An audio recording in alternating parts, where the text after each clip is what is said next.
Ya, Assalamualaikum warahmatullahi wabarakatuh. Ya, jadi hari ini kita akan kuliah etika ya, etika dan profesionalisme pertemuan ketiga. Ya, jadi untuk eh, hari ini kita akan membahas etika dalam dunia kerja dan profesionalisme di bidang teknologi. Oke, langsung saja.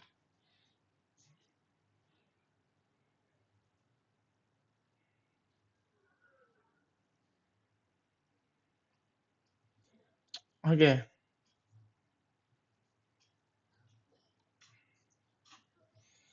tujuan pembelajarannya ya, yakni menjelaskan konsep etika kerja profesional dalam konteks teknologi informasi. Berikutnya ada mengidentifikasi pelanggaran etika di dunia kerja IT, etika dalam menunjukkan sikap profesional dalam pekerjaan. Keempat, memahami kode etik profesi teknologi informasi, yakni standarnya ada ACM sama IEEE ya. Oke. Pengertian etika kerja profesional ya. Jadi, etika kerja profesional itu adalah seperangkat nilai, norma, dan prinsip moral yang menjadi pedoman perilaku dalam pekerjaan.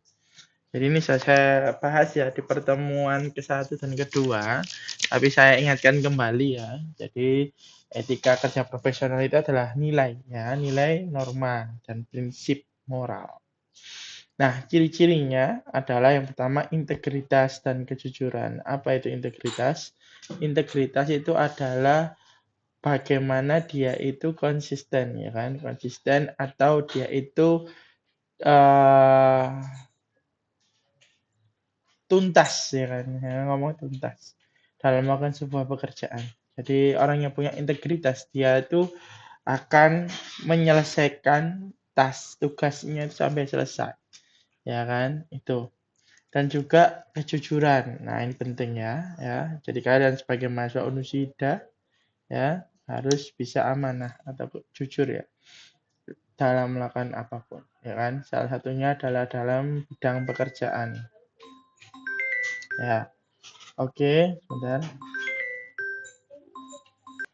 Oke, berikutnya adalah tanggung jawab terhadap hasil kerja ya. Jadi kita ketika mengerjakan sebuah proyek atau bekerja itu harus tanggung jawab, guys. Tanggung jawab itu apa? Tanggung jawab ya kalau ada terjadi kesalahan, apalagi jadi pimpinan ya. Jadi pimpinan itu harus berani tanggung jawab, ya kan? Makanya kalau kalian besok kerja di industri, manajer kalian sering-sering marah ya karena dia dimarahi bosnya, guys, ya kan ya. Dia dimarahi bosnya, terus gara-gara kerjaanmu salah ya kan ya. Nah, itu tanggung jawab, jangan tanggung jawab pemimpin kayak gitu. Tapi kalau sebagai karyawan, ya itu tanggung jawabnya adalah ketika terjadi kesalahan ataupun apapun itu ya, dia harus berani untuk ya bertanggung jawab. Bisa itu nanti merevisi atau membetulkan dan lain sebagainya. Oke, berikutnya ada kedisiplinan dan komitmen. Disiplin ini adalah yang kurang ya, kurang sekali untuk teman-teman mahasiswa ini ya. Disiplin itu bagaimana kita menjalankan aturan dengan maksimal ya. Jadi contoh misalkan masuknya itu jam 8 ya jam 8 kurang kalau bisa sudah masuk, itu disiplin ya. Kemudian cara berpakaian ya kan sesuai dengan aturan yang berlaku di perusahaan. Kalau dia ada seragam ya dipakai ya kan sesuai dengan ketentuan ya. Jadi ada aturan kalian menjalankan semaksimal mungkin disiplin. Berikutnya adalah komitmen. Kalau komitmen ini adalah bagaimana kita memegang ya kan sebuah amanah ya kan atau komit kan ya. Komit itu memegang ya kan, memegang bagaimana kita memegang terhadap aturan-aturan yang berlaku, ya kan. Jadi komitmen ini kalau misalkan kita sudah setuju dengan aturan yang sudah diterapkan, maka kita harus juga bisa melaksanakan, tidak ganti-ganti gitu ya. Oke, berikutnya ada menghormati hak dan privasi pengguna. Kalau ini untuk aplikasi ya. Jadi kalau kita bikin aplikasi itu menghormati hak dan privasi pengguna ya. Jangan kita ngintip-ngintip mentang-mentang kita yang punya WhatsApp, tak intip lah ya kan ya. Chatnya si doi ya kan ya. Nah, gitu ya. Oke, berikutnya ini ada quotes, yakni etika adalah kompas moral yang menjaga profesional agar tetap di jalur benar meskipun tidak diawasi. Nah, ini ya yang penting ya. Kalau kalian punya etika, itu meskipun kalian tidak diawasi, ya kan, tidak harus pakai CCTV, tidak perlu pakai eh, atasan ngecek tugas kalian, itu kalian akan tetap melaksanakan kerjaan semaksimal mungkin. Itu etika ya. Oke, berikutnya profesionalisme dalam dunia kerja. Profesionalisme adalah kemampuan bekerja dengan standar tinggi dan berorientasi hasil dengan integritas tinggi.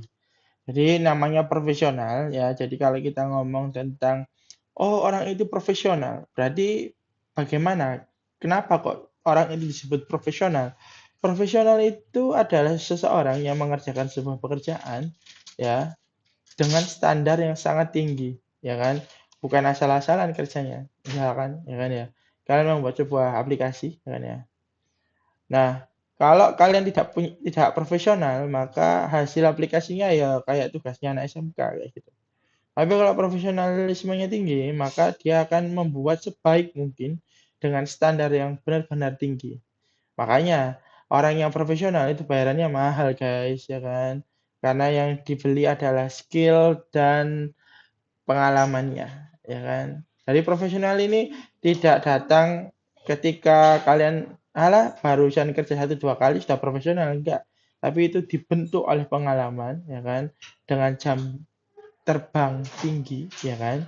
Dan juga pastinya harus punya integritas ya. Karena kalau punya integritas sebagus apapun, ya itu bakal apa ya? Bakal jelek lah hasilnya. Kemudian komponen profesionalisme adalah kompetensi, knowledge and skill, kompeten ya.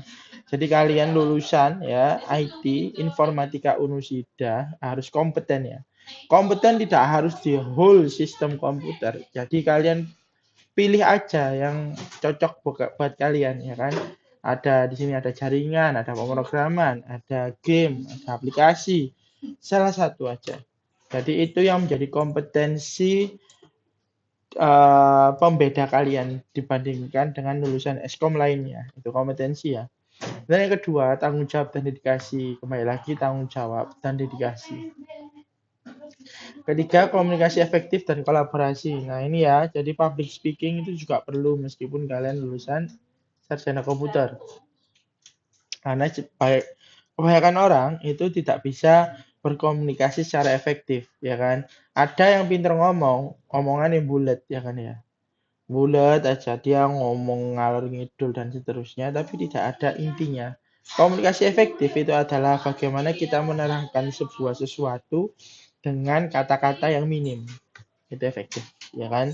To the point, ya kan ya, itu intinya. Kolaborasi, kalau kolaborasi kita bisa bekerja sama dengan teman-teman kerja kita, dengan tim, ya kan? Jadi kolaborasi ini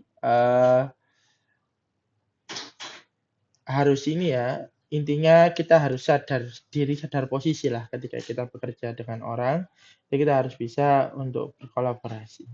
Keempat, penampilan dan sikap kerja. Nah, penampilan ini salah satu yang jarang ya diperhatikan oleh para programmer profesional ya kan ya. Kadang biasa aja pakai kaos oblong dan seterusnya. Tapi yang penting adalah sikap ya. Kalau penampilan itu tergantung ya, subjektif. Tapi kalau sikap itu pastinya perbuatan baik itu tidak mengenal agama, ras, ya kan, dan juga apapun itu. Jadi kalau baik ya baik ya. Nggak mungkin kita ngomong menolong orang itu baik, ada orang yang oh menolong itu jahat, enggak ya. Jadi perbuatan baik itu akan berlaku universal. Kelima, yakni yang terakhir, komitmen pada peraturan dan etika profesi. Jadi harus komit ya. Tuh. Next, kode etik profesi di bidang IT atau teknologi informasi itu diatur pada ACM dan IEEE. ACM kode etik itu yang pertama menghindari tindakan yang merugikan orang lain. Nah, kalau kalian pinter ya komputer, hacking ya kan, hacker ya kan, kalian tidak akan berbuat kriminal kalau kalian punya etika. Ya. Jadi kalau kalian punya etika, kalian tidak mungkin, wah aku tak nggarai orang, tak mencuri data orang, ya kan nggak mungkin, ya kan. Makanya itu harus punya etika ya. Oke, kedua jujur dan dapat dipercaya. Amanah ya. Jadi kalau bilang A ya A, B ya B. Ketiga, menjaga kerahasiaan data pengguna. Nah, ini yang biasanya teman-teman startup pembuat aplikasi itu yang kadang tergoda ya. Wah, ini aku punya data 1 juta orang ya kan. Buat nyalek ya kan ya. Atau mungkin apa gitu ya, dijual.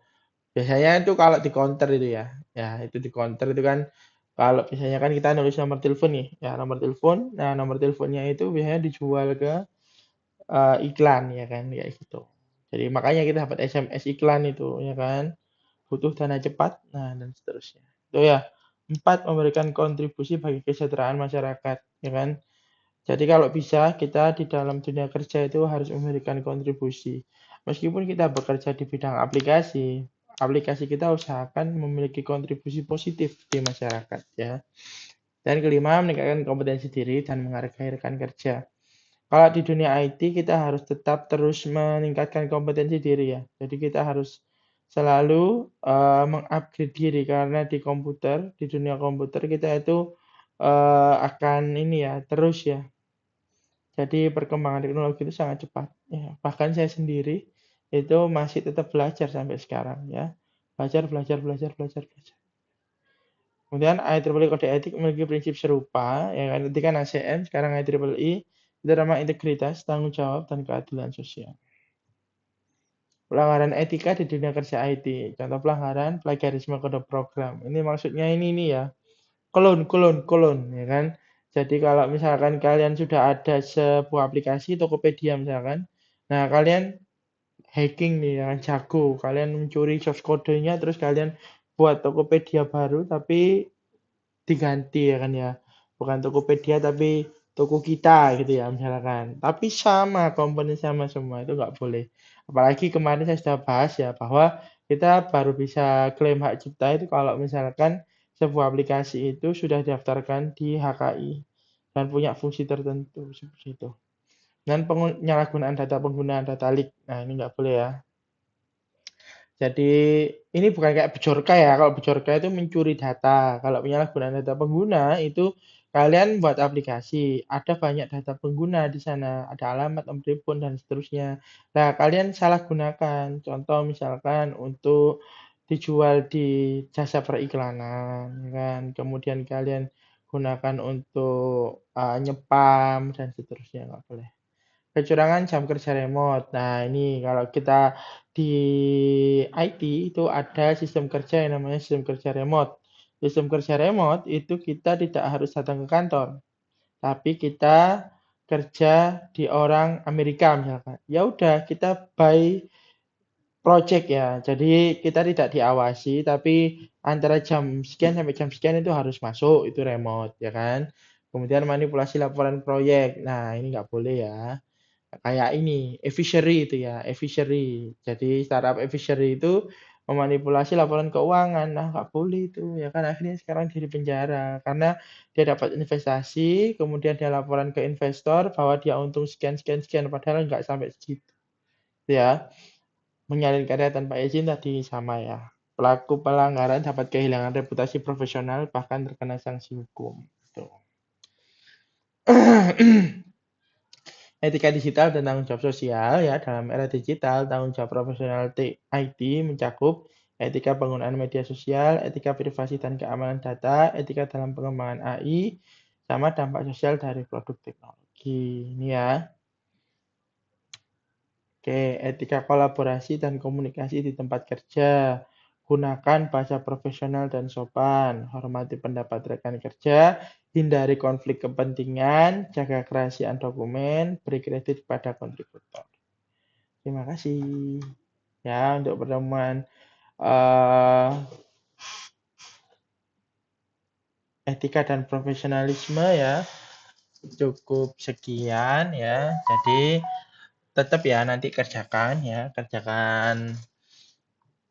kuisnya absen di platform Elin Unusida. Terima kasih untuk pertemuan hari ini saya cukupkan sekian. Assalamualaikum warahmatullahi wabarakatuh.